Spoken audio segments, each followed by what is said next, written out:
राजधानी लखनऊ में आज हम माहौल जानेंगे जनता से। उपचुनाव होने वाला है और इधर विधानसभा चुनाव हुए हैं, उस पर जनता की क्या प्रतिक्रिया है। राजधानी लखनऊ से सबसे पहले आपसे सर क्या कहना चाहेंगे, देश की जनता क्या कह रही है चुनाव के बारे में, किन मुद्दों पर चुनाव हो रहा है, अभी जो विधानसभा चुनाव हुआ उस पर क्या कहेंगे। देखिए, विधानसभा चुनाव 2 स्टेट में हुआ। एक हरियाणा में कांग्रेस की नाकामी की वजह से भारतीय जनता पार्टी वहाँ जीत गई, लेकिन कश्मीर का चुनाव जिसका विकास भारतीय जनता पार्टी अपना सबसे बड़ा विकास अगर किसी को बताती है तो धारा 370 को, वहाँ की जनता ने क्या हैसियत बता दी भारतीय जनता पार्टी की। अब आज ही उत्तर प्रदेश में चुनाव है, अभी 4 महीने पहले लोकसभा का चुनाव हुआ जहाँ भारतीय जनता पार्टी 80 के 80 लोकसभा जीतने का दावा करती थी, उसकी हैसियत जनता ने बता दी। क्योंकि ये कहते हैं सबका साथ सबका विकास कहते हैं, लेकिन लेते सबका साथ लेते हैं, विकास सौ जाति करते हैं। यही वजह है कि जनता ने इनको नकार दिया लोकसभा के चुनाव में। उत्तर प्रदेश में क्या स्थिति है, बार बार बीजेपी सरकार बन रही केंद्र में और राज्य में, फिर भी आप ऐसा कह रहे हैं। देखिए, जनता को मूर्ख 1 बार 2 बार बनाया जा सकता है, तीसरी बार जनता मूर्ख नहीं बनेगी। जनता जाग चुकी है। जगाने का काम इस देश की सोशल मीडिया की टीम ने, यूट्यूबरों ने किया है।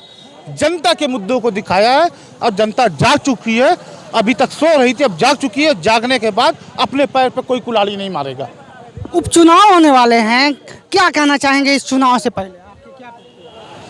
चुनाव Bharatiya Janata party versus India गठबंधन होने जा रहा है, बाकी कोई तीसरी ताकत बीच में नहीं है। जनता इंडिया गठबंधन के साथ है, चाहे खुशी से हो चाहे मजबूरी में हो, चाहे भारतीय जनता पार्टी को हटाने के नाम पर इंडिया गठबंधन के साथ हो, लेकिन इंडिया गठबंधन के साथ है जनता। जी, क्या कहना चाहेंगे, किन मुद्दों पर चुनाव हो रहा है। ये जो चुनाव हो रहा है और भारतीय जनता पार्टी के नेता भाई नरेंद्र मोदी जी ने कहा था सबका साथ सबका विकास सबका विश्वास, तो जहाँ तक चुनाव रहा है, चाहे ओम प्रकाश राजभर जी हो, चाहे जयंत चौधरी जी हो, चाहे अनुप्रिया पटेल जी हो, चाहे संजय निषाद जी हो, इनकी सबकी हिस्सेदारी 1-1, 2-2 सीटों में होना चाहिए।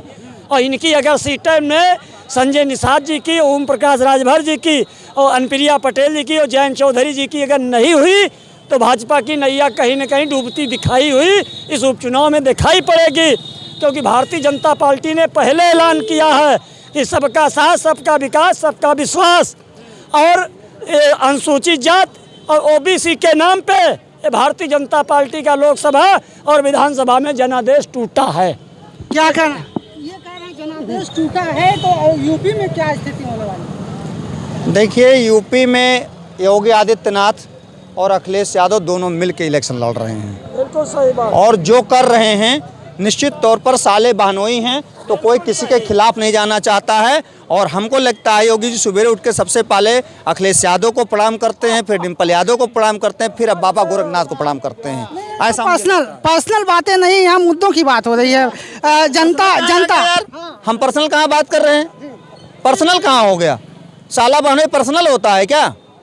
पर्सनल जो है बेडरूम के संबंधों को कहा जाता है, उसके बाहर की चीज़ों को नहीं कहा जाता है। लेकिन यहाँ चुनाव की बात हो रही, मुद्दों की बात हो रही, जनता के विकास की बात हो रही है। किन मुद्दों पर उपचुनाव होना है। जनता के पास कोई मुद्दा नहीं है और सरकारों के पास भी कोई मुद्दा नहीं है। जब दोनों लोग मिले जुले आपस में हैं, दोनों का गठबंधन है समाजवादी पार्टी और भारतीय जनता पार्टी की। इसका उदाहरण बता दूं, आपको समझ में आ जाएगा। जब मुलायम सिंह जी यहाँ पर मुख्यमंत्री थे तो नृपेंद्र मिश्रा जी उनके जो है प्राइवेट वो प्रमुख सचिव थे गृह, उन्होंने गोली चलाने का आदेश दिया था और उसको बढ़ावा देने के लिए भारतीय जनता पार्टी ने रामशिला पूजन का कार्यक्रम शुरू किया था, मंदिर का आंदोलन किया था। तो उन्होंने जब गोली चलाया तो हिंदू मुसलमान दोनों मारा गया। उसके बावजूद वही नृपेंद्र मिश्रा सेवानिवृत्त हो जाते हैं, केंद्र में मोदी जी आ जाते हैं, वो उन्हें अपना मतलब कैबिनेट सेक्रेटरी नियुक्त कर लेते हैं रिटायर्ड व्यक्ति को। तो निश्चित तौर पर अखिलेश यादव यानी समाजवादी पार्टी और भारतीय जनता पार्टी एक ही है। और इतना ही नहीं साहब, साकेत मिश्रा को उनके बेटे को सांसद भी बना देते हैं। अगर एक होती तो लोकसभा चुनाव में भाजपा को इतनी स्थिति खराब नहीं होती। कैसे कर भाजपा की स्थिति नहीं खराब हुई, भाजपा की स्थिति आपसी अंदरूनी लड़ाई की वजह से खराब हुई। मैंने आपको पहले भी कहा, समाजवादी पार्टी और भारतीय जनता पार्टी में योगी आदित्यनाथ अखिलेश यादव एक हैं, इसलिए जनता का कार्य नहीं हुआ, कार्यकर्ताओं का कार्य नहीं हुआ और कार्यकर्ताओं ने धूल चटा दी। ये सब गलत बात से बिल्कुल सही कहा। क्या कहना चाहेंगे, इनकी बात से कितना सहमत है? देखिए, अयोध्या की जनता ने जिस तरह वहाँ पे बीजेपी की सरकार ने विकास नहीं किया था और राम नाम के जप के वोट मांग रहे थे, उस तरह इनको उसी स्थान पर पहुँचा दिया जहाँ जाना चाहिए, क्योंकि बीजेपी वालों ने कोई काम नहीं किया, सिर्फ हिंदू मुसलमान को लड़ाने का काम किया। और अयोध्या प्रसाद जी ने बीजेपी वालों को ऐसा प्रसाद दिया जो योगी आदित्यनाथ को हजम नहीं हो पा रहा है, इसलिए मिल्कीपुर में चुनाव नहीं कराना चाह रहे हैं, क्योंकि ये डरे हुए हैं, ये हार से डरे हुए फिर सपा जाएगी। अभी विधानसभा चुनाव जो राज्यों में हुआ उस पर क्या कहना चाहेंगे? देखिए, राज हुआ है, जनता ने सपोर्ट किया है और आगे भी करेगी। आने वाले 27 में समाजवादी सरकार उत्तर प्रदेश में भी बनेगी। यहीं पर आप रुक जाइए। हरियाणा में जो चुनाव भाजपा जीती है, कांग्रेस का हार का कारण है, तो राहुल जी वह हुड्डा कहीं लिए बैठ रहे। एक अनुसूचित जात की लड़की, उसका क्या नाम है, वो जब पढ़ रही थी तो उसका बाप मंत्री केंद्र में था और जो है उसको उन्होंने टिकट नहीं दिया। उसकी निकलने से और अनुसूचित जात की नाराज़गी से ये कांग्रेस को खामियाजा भुगतना पड़ा। और हम एक बात आपको बता दें, कांग्रेस मुसलमान और एससी को अपना बिल्कुल बंधुआ मंजूर समझता है और एससी और मुसलमानों ने फैसला तय कर लिया है कि हमको चाहिए हिस्सेदारी।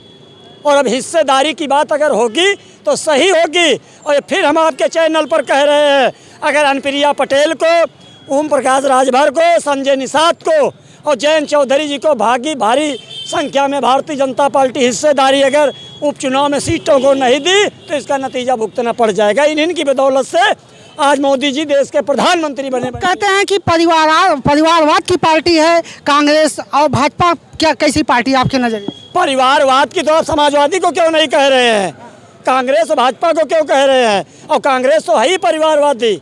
बाकी जहाँ तक बात रही है आज हिस्सेदारी की बात, तो इसमें ओम प्रकाश राजभर को और संजय निषाद को और जयंत चौधरी जी को और अनुप्रिया पटेल जी को जो हिस्सेदारी उपचुनाव में सीटों को देना चाहिए भारतीय जनता पार्टी को, जिसके बल पर सरकार चला रही है। सर, क्या कहना चाहेंगे, क्या माहौल है? उपचुनाव भी होने वाला, इधर विधानसभा चुनाव हो गए, क्या माहौल है आपका उत्तर प्रदेश में?